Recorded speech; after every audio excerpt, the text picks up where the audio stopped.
So many of us like looking for really cool bargain guitars. There are a lot of awesome, inexpensive guitars that are floating around the market nowadays, but one of the things that you don't see as much about nowadays is how do they stand the test of time, especially because so many of them are so much newer. This is the Gretsch Guitars Jim Dandy. I have had this for just over 2 years now. I shot a review of it when I first got it. I really like this guitar, so I wanted to share with you some things that I felt about this guitar having now had it for several years. We're going to start off with some tone here, and then I'm going to talk a little bit about this guitar and my experience with it. Please remember to like, share, and subscribe. I hope you enjoy.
So this is the Gretsch G9500 Jim Dandy. This is inspired by some of the earlier 20th century catalog guitars. Now, this comes in right now at $180. That is as of March 2021.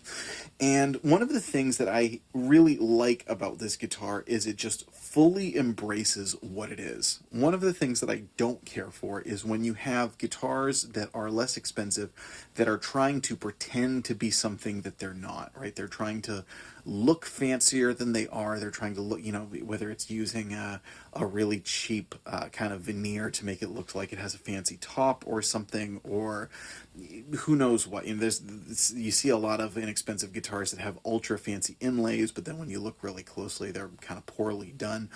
And that's the more common approach for inexpensive guitars. This one is just like, it's just owning what it is. It is totally embracing the fact that it's supposed to be like an older, inexpensive guitar that, for the most part, beginners would have played on. It would be something that, families might have ordered for their kids from a catalog to get them to start playing guitar. They weren't the best necessarily manufactured instruments. If you've ever actually played one of them, they're still floating around, and they're actually still floating around for pretty inexpensive. You can buy some of these old catalog guitars for still not a lot of money. Some of them you can get for cheaper than this. What I like about this is it embraces that kind of idea, but it is still a well put together instrument. I have not had any sort of functionality or quality problems with it other than it needing a setup, which is not atypical of any other guitar. And the thing that I really enjoy about it is that it is so inviting to pick up and play. It's a fun guitar. It's just a very, very enjoyable. You just kind of sit right here.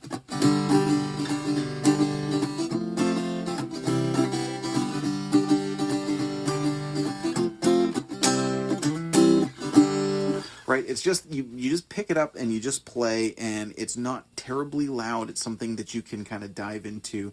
It has this very nice little plucky parlor tone. almost sounds a little bit ukulele-ish if you play, if you kind of strum with your fingers and you play on the higher frets.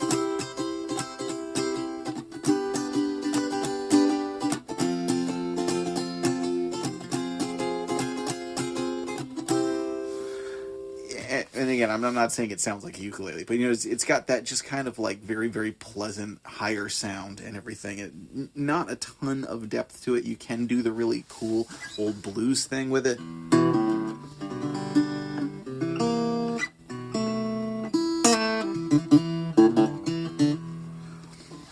And again, just sitting here playing, and it's just very, like as I'm talking right here, I just kind of find myself wanting to play it. So that's the good thing about it. And some of the, I wouldn't even call them bad things, but it's not made of like premium tone woods. But again, that's the point. The old catalog guitars weren't made of premium tone woods either.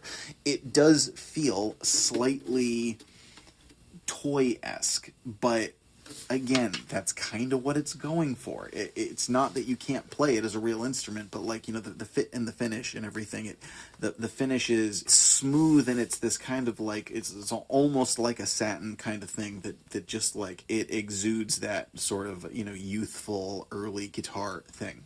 Now, there is one thing that I'm not crazy about with it, and that is the string spacing. The string spacing is quite narrow for what it is. Now, the reason that I bring that up is because there's actually a little bit of room left on the fingerboard, and I've seen from some other players of the Jim Dandy that they've cut new nuts to widen the string spacing a little bit, to use more of the space on the fingerboard and to make it a little bit more comfortable to play.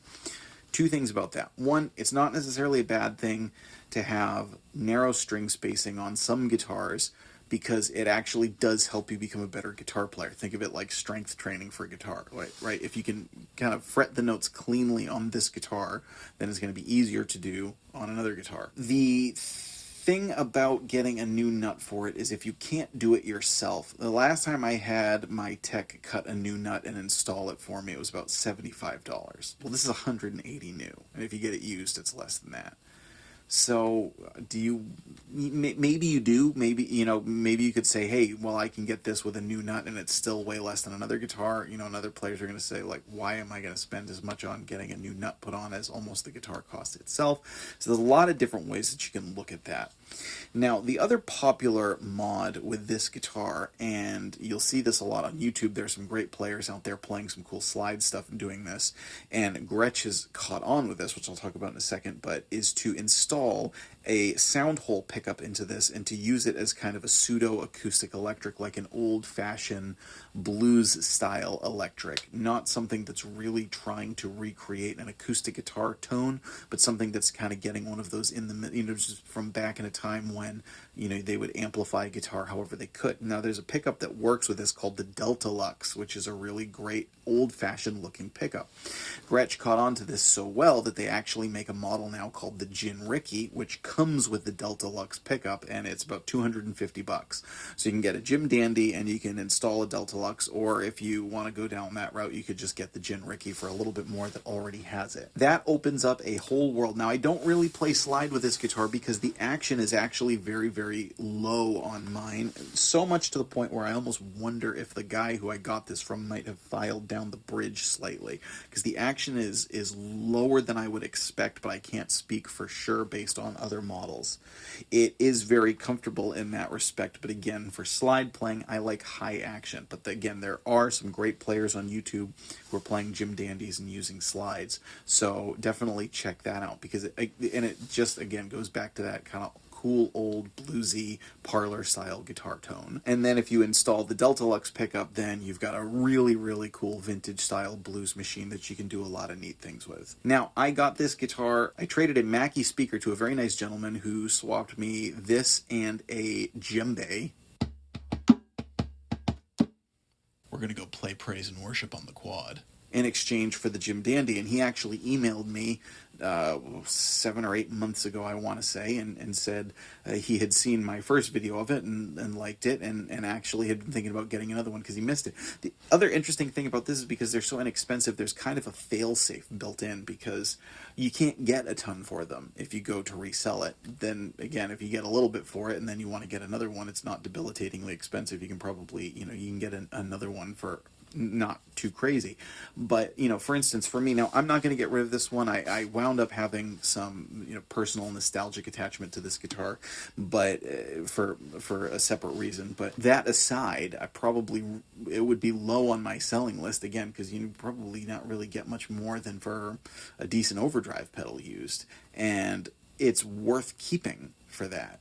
So it's just kind of interesting that it has this built-in failsafe, that because they're sort of not that expensive, you just don't want to sell it because you can't get anything for it. It's way more worth keeping because it's such a cool little guitar to have. By the way, I do want to take a moment and mention that this is not a sponsored video. None of this video is sponsored. I've been saying for years, I really wish Gretsch would sponsor me for these videos.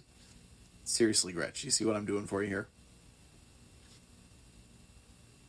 Now this I have strung up with Elixir strings. This is something you could do some fun stuff recording with, but again, tonally it's stylistic. I wouldn't necessarily call it the most versatile instrument ever, but it's not trying to be. It is owning what it is. There's 2 words that I would use to describe this guitar: charming and spunky.